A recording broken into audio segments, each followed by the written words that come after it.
المقطع الأول. هل تعرفون ما هذه الثمرة؟ إنها الكاكاو التي يصنع منها الشوكولا، وذلك باستخراج بذورها، ثم تجفيفها وتحميصها على النار، ثم طحنها وإضافة السكر والماء، وتركها لتتصلب وتصبح جاهزة للأكل. رائع!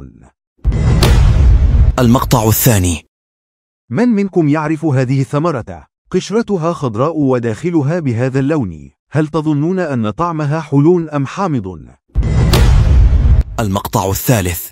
لقد حيرني هذا العصفور، إذا أدار رأسه تغير لونه. سبحان الخالق تبارك وتعالى. مشاهدنا الكريم، لا تنسى المتابعة.